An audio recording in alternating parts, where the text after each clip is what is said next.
Hey guys, how's it going? Today we're gonna just slow down a little bit and enjoy some of the things out in the garden. We started off earlier today out picking some blackberries, raspberries, blueberries, and strawberries for a really fun looking scone recipe that I just saw in my most recent edition of the Victoria magazine. Right here, I just received this. This is the September-October 2024 edition. I haven't even made it through this entire issue yet, but I have made it to page 37, and that's where I stumbled upon this Woodland berry scone recipe. Don't those look great? And they include 4 berries that we happen to have growing out in our garden right now. So I thought we would try making this recipe together today, and then I thought we would run out and get some flowers and make a flower arrangement for the table here in the Hartley, and then we can set up later with the kids. They love coming out here for any kind of like celebratory thing. So if we can set up with some, they prefer hot chocolate and or tea or coffee out here with a pretty flower arrangement and some wonderful scones. I just thought that sounded like the most fun thing to do today. I got the berries in the house, rinsed, put on the baking sheet, and they're in the freezer right now. It does call to have fresh berries, but to freeze them in order to incorporate them into our dough. So that is going on right now. So I think at this point we should run out and get a few flowers. I think I'm gonna go for a very abundant, kind of more, well, woodland or meadow-ish look for this arrangement.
Beautiful. All right, we are all set. We've got such a beautiful mix of things. I've got a few stems of roses. I've got a few stems with blackberries on them, which I thought would be really fun to use since we're using some blackberries in our scones. And then just a gorgeous mix We've got Rudbeckias in here, the Sahara variety, which is the red, and then Prairie Sun. We've got some sunflowers. We've got delphinium, we have celosia, we have echinacea, and that should be plenty for us to create something really pretty, but we can pop out in the garden if we find we need a specific texture or something else in here. I am not going to do a frog of any kind in this arrangement because we've got so many branchy things, and a lot of my, let me see if I can find one. Yeah, like I cut multi-stem branches here, so when we get some of these in here, they'll create a frog for us really quickly. You know, they'll create, well, that's not the best example, but let me find one that is. Yeah, look at that right there. I think I'm just gonna put a bunch of these together in here and let that be our frog. So I just take them out of the buckets and recut the ends a bit and pop them in. Yeah, see, like that's a great frog. This one's just a little bit too tall. There we go. It'll take more of a form here in a minute. Okay, I'm gonna scoot these to the side a bit too so you can really see, hopefully, what's going on with this arrangement. Yeah, look at this stem right here. Nice and full. Gosh,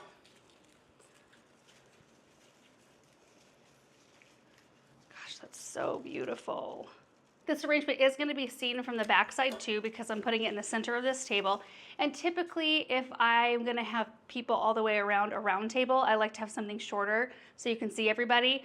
But I think for this occasion, it's going to be the kids and I in here. So we'll sit, you know, in 3 chairs and we can scoot this to one side and we'll be able to see each other. I just really wanted to do something really full and big. Okay, so that's all of the Sahara Rudbeckia used. Now we're gonna put some of these blackberry branches in. Look at that. Isn't that the neatest thing? I want these to be kind of dangling out the front, out the sides.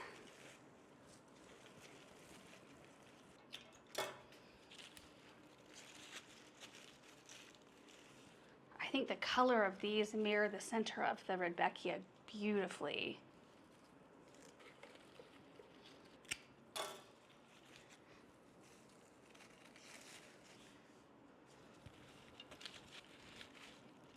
You know what the kids are going to want to do right away.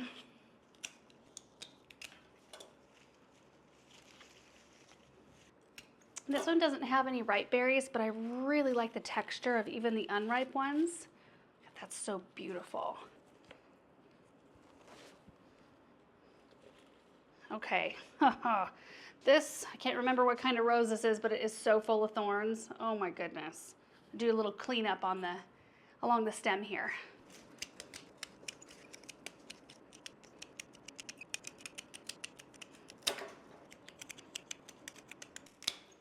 Okay, fresh cut, and I'm just gonna try to nest this kind of down in the center here.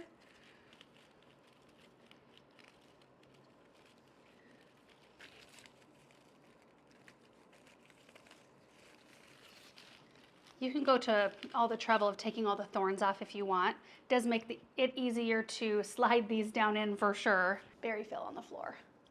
Oh gosh, that's pretty. No other flowers needed. Smells good. Let's see if I can get this one right in the front here. Oh yeah. We're using this water real quick to water the plants. And this can be my garbage bucket. Okay, I think I'm going to use some of this rose gold celosia next. This is one of the new ones from Floret, and I think it's just a wonderful filler. This is kind of taking on a very autumn look, isn't it? Until we get some of the blue delphiniums. Maybe we won't even use them. We'll see.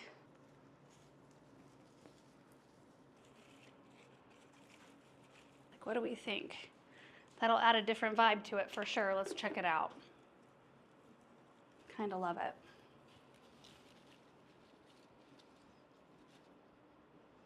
Flower arrangements are just such a fun thing to play with because they're not permanent. You know, you can try out different color combinations and you only have to live with it for a short while, and you can pull out stuff. If you put blue in here and think, oh, I don't really like the blue in there, pull it out and make a little flower arrangement to put somewhere else in the house. It's just fun to kind of experiment with. This is a beastly piece. Let's put that in the center.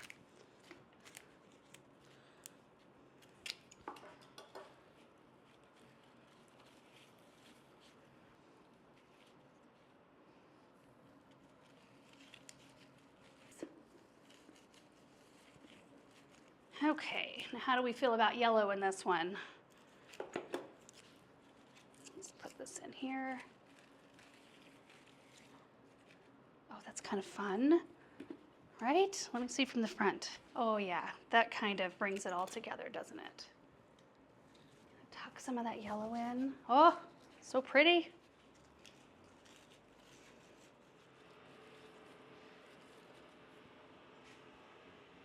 Aaron just started the tractor up right outside the Hartley. So much for a peaceful afternoon.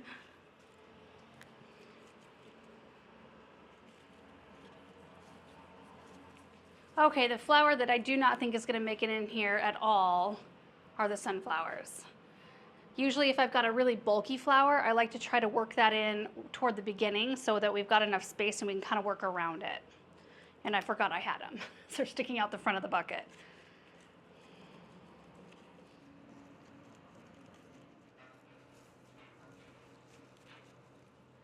Okay, now maybe some echinacea.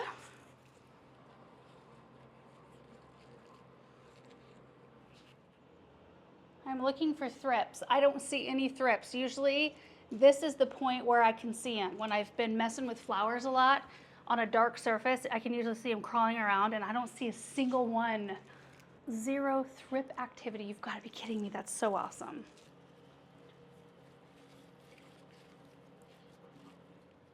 So you've seen the front the whole time. This is what the back looks like at this point. I need to finish it a little bit with a little bit more yellow, I think.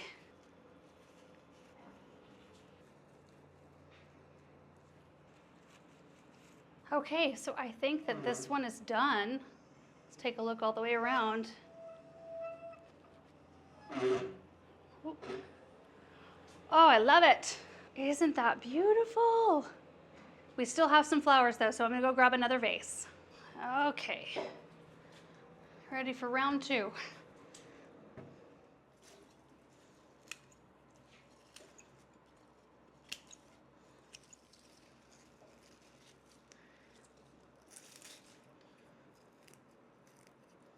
So if echinacea don't look all that great, you know, some of these look really good, but there were some spent ones, I just pull any additional petals off and they make for an awesome texture.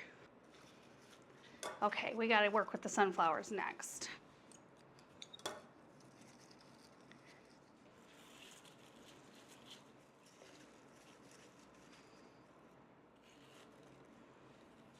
Oof. This one did not like being cut. It's a little limp. Hopefully it picks up.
Oh, you guys, I just love both of these arrangements. You can see the other one sitting in the back table over here, just the right amount of color.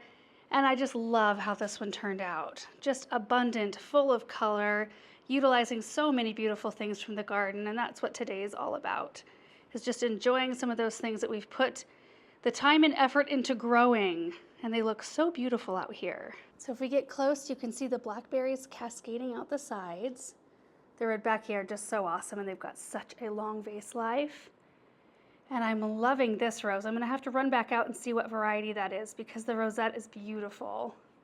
And the addition of the celosia, this rose gold, I think is so good. Love seeing a little touch of echinacea popping up here and there, just for that little bit of fairy touch, that magical touch. And swinging around this way, it's equally as beautiful on this side. Seeing all the berries and flowers.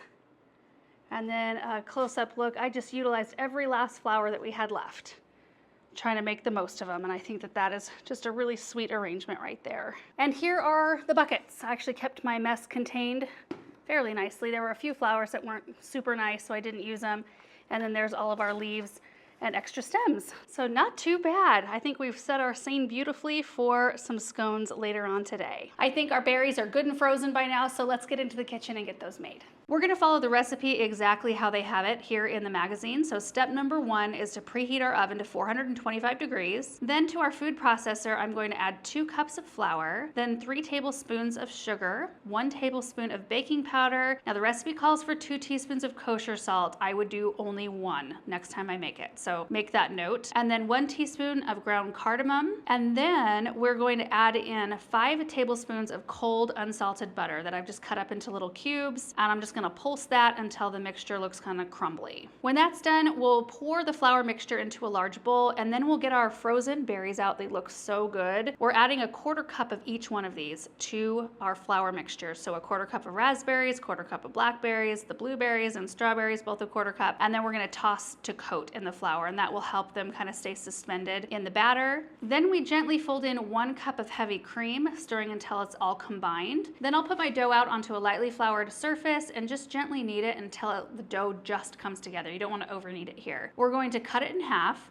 and shape each half into about a 1-inch thick disc that's about 6 inches wide. We'll take each of those discs and cut them into 6 wedges. So we'll end up with 12 wedges altogether, or 12 scones. Then I'm going to place them on a baking sheet that's been lined with parchment paper and pop them back in the freezer for about 15 minutes, just until they get nice and firm. Before we pop them in the oven, we're going to brush all the tops of the scones with some heavy cream again. I think that helps them get a nice golden color on the top. At this point, I did sprinkle some sugar on as well, even though the recipe says to do it after you bake them. I think I'm going to do it now and after they're baked. So now we bake at 425 for 12 to 15 minutes. Mine actually took about 18 to 19 minutes to cook, but they look absolutely beautiful coming out. So once they're out here on the counter, they're still piping hot. I sprinkled them with a little bit more sugar. While the scones were cooling, I made the whipped honey, which I've never done before. It's so easy. So 1 cup of raw honey goes into the bottom of the bowl, and then I used my hand mixer. You could absolutely use a stand mixer, that would be easier, to whip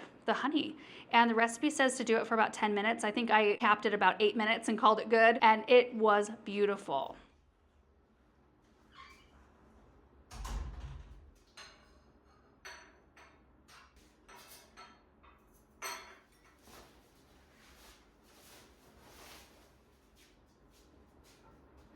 It's really hot in here with the sun streaming in, so I'm improvising.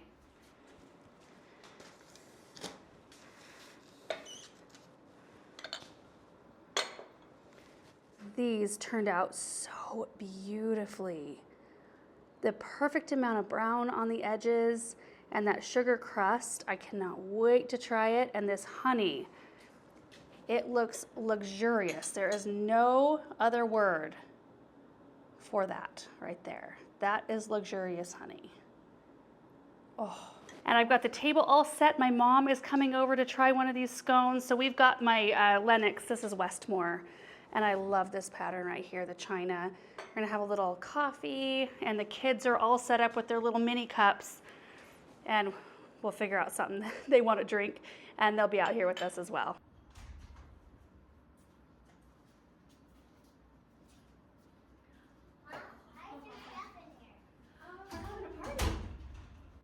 Like a fancy girl. Yeah. I know about that. You know about that, huh? I love the blackberries, hon. Remember how I used to put raspberries and things in our bouquets at home? Andrew, do you want to take So a scone? fun. You want to take a scone? You can have a berry. No. Okay. Oh, yeah, I can. Blackberry? Look at that huge blackberry. Yeah, it is. It's huge. You want to try it? Mm. Thank you, hon. Uh-huh. Want one on your plate, honey? Yeah. I'll get a bunch of them if I can. Yes. Now what is Nom, this? Whipped honey. Ooh. Nom, nom. Kiddos, you take your napkins. Take your napkin and you put it on your lap. Yeah. Me too. I'm going to do one like this. Ooh, hun. How do you make this? Just with, Like isn't this? it luxurious? I've never done this. I know, you just whip it with your hand Well, mixer. and now I can't get blueberries. On your lap like Yeah. this in that house. Okay. And now I don't get to get blackberries. Looks wonderful. Now I don't get to get blackberries. Well, I can help you. Here you go, baby. Thank you. You're welcome. All this is actually just regular straight honey. Just a raw honey, that's it. Oh my word. Yeah. I didn't know it would turn out like this. You want me to put it on there for you? Is it honey? Yes. I'm trying my scone. All right, that's it. You want some honey on your scone? Is it just honey? Just Yeah, honey? just honey. Oh my word. Is it good? Oh.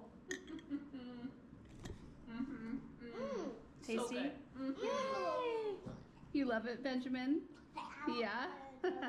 Okay, moment of truth, you guys. Look at how wonderful this looks.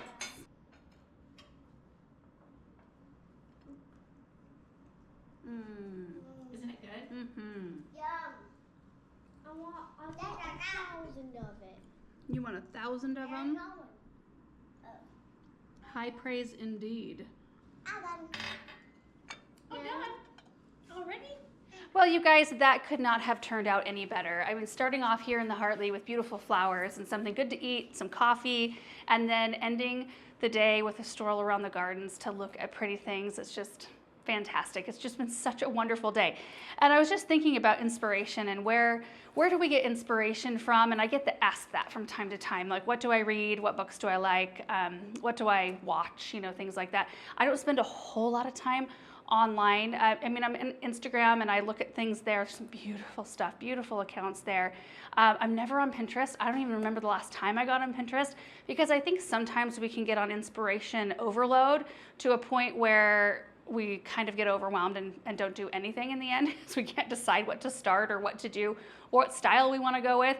So sometimes I feel like it's better to limit where I'm getting my inspiration from. And this is just kind of a standard for me. This isn't every month, you know, I get the new Victoria magazine and I'm always just so excited to sit down and read it with a cup of coffee. And I just want to make a point to really study the different projects they have in there and the recipes and maybe try out more of those things, slow down and try out the things that are in these magazines. Because so often, you know, we read through them or I read through them and, you know, I love it and it's just, it fills my cup, but I don't go anywhere from there. You know, I just kind of want to take some of these projects a little further, especially now that we're going into possibly a slower time of year, possibly into fall and winter when we'll have more time to dedicate to some of these projects. And there's some really beautiful things in here.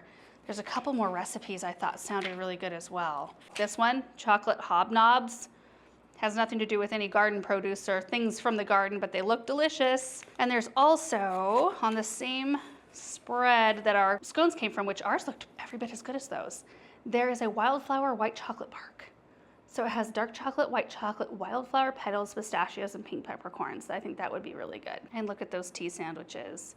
And that setup, 100 Acre Wood, isn't that the cutest thing ever? And you know, then of course there's things like this, gorgeous. Anyway, I hope you guys enjoyed today's video. I sure did, it was really nice to spend some time with the flowers and cooking and doing those sorts of things. And there's a lot of things that I'm noticing that I need to do.